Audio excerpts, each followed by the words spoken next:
semua, perkenalkan saya Belia Yustika Sasamardani dengan NPM 2410631250034. Pernah nggak sih kalian lagi di kasir, terus disuruh bayar pakai uang pas, tapi pas buka dompet isinya lembaran uang gede semua? Repot banget kan teman-teman? Nah, tapi di zaman sekarang kita udah jarang nih ketemu situasi kayak gitu. Kenapa? Karena ada yang namanya pembayaran digital. Hari ini kita bakal ngobrol santai tentang pembayaran digital, kenapa penting banget di hidup kita, dan khususnya kita bakal review salah satu aplikasi yang populer yaitu Dana.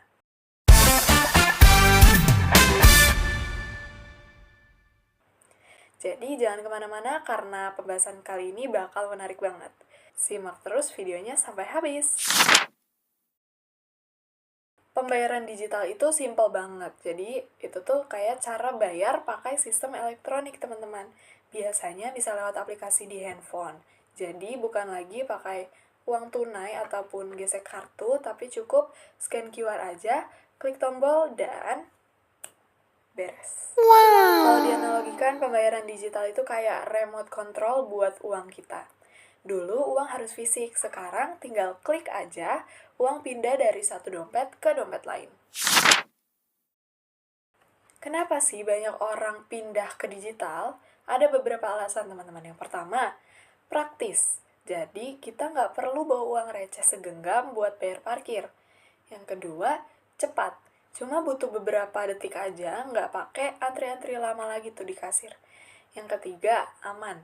Nggak ada resiko uang robek, hilang, ataupun ketukar. Yang keempat, terhubung ke banyak layanan.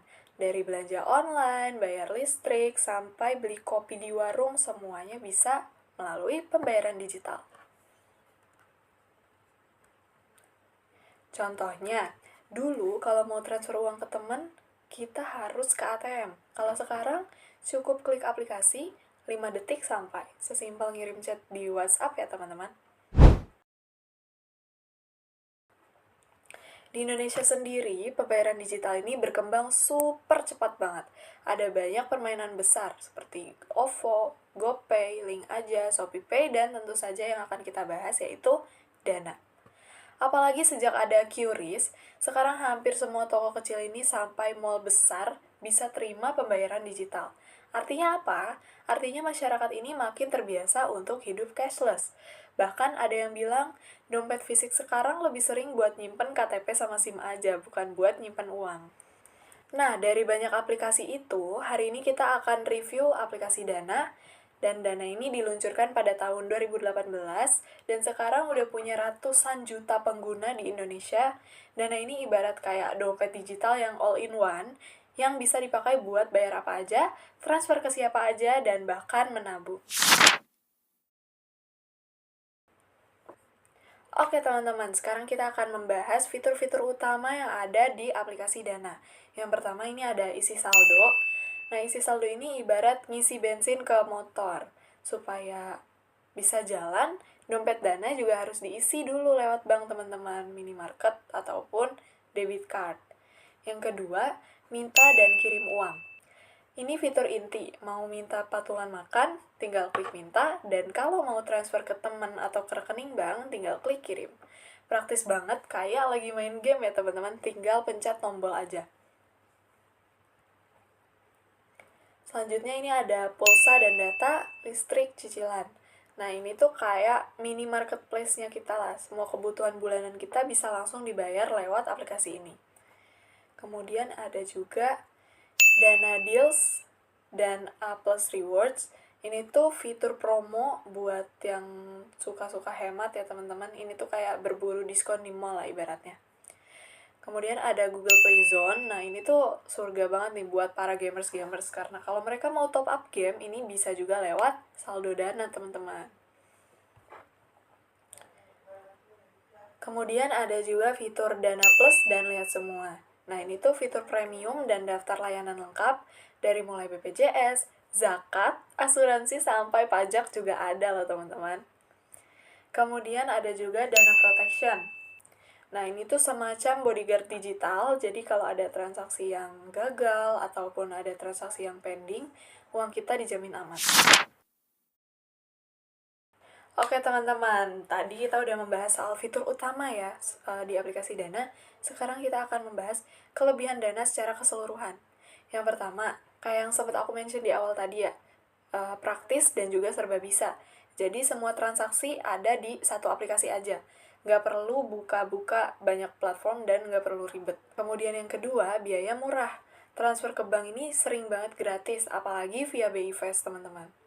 Kemudian yang ketiga, promo dan juga cashback. Jadi banyak banget nih promo-promo yang bisa bikin kita lebih hemat ya tentunya. Kemudian yang keempat, aman. Ada sistem proteksi, PIN, OTP, dan jaminan money back.